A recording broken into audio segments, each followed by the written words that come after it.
Okay, part 2.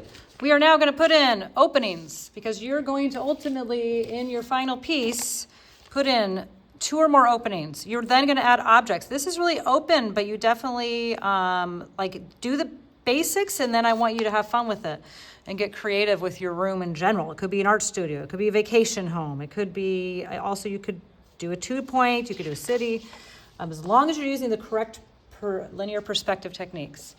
Okay, so for my window, you are going to decide where your window lies. And I like to do this side of the window. So for example, I'm doing this, okay? And I'm just going to use my ruler for the width here, just as a little easier. So I'm going to line this up because this must be a parallel line here. Okay, remember these verticals, almost every vertical is parallel, almost every horizontal is parallel, and almost every diagonal is not and goes to the converges to the vanishing point. Okay, now the top of my window to my vanishing point, and I'm deciding how big I want that window to be. Vanishing point to the bottom. Okay, and then this needs to be parallel. So remember, you could eyeball if that seems parallel, but if you do that, you want to check it because that's not parallel. Those two, this is wider here, it's going to meet eventually. So I'm instead going to just use my ruler and make these parallel lines because this is the same width as this. Okay, and you'll be able to tell if it's a little bit off or if it's way off. Okay, so my window, and then most windows have some kind of inside ledge. They also often have trim. So I'm going to actually give my window some trim first. So I'm going to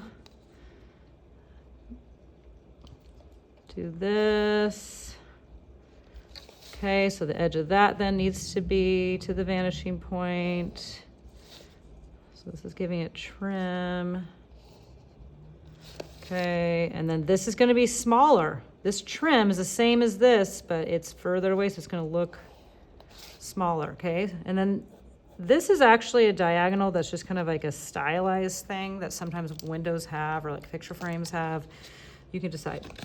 I'm also going to give it like this one, where it has like a window seat kind of thing, or maybe just smaller like most windows. You can look at the windows in this room.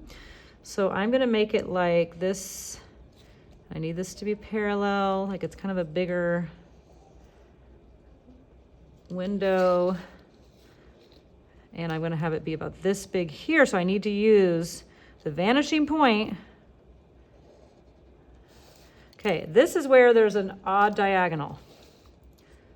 And actually, I think I did that wrong, actually.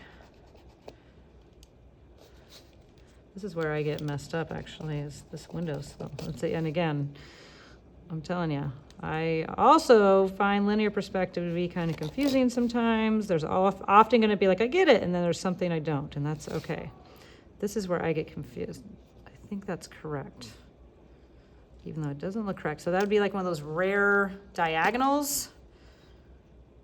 That does look weird to me. And then I think this, though, I need to fix this up here.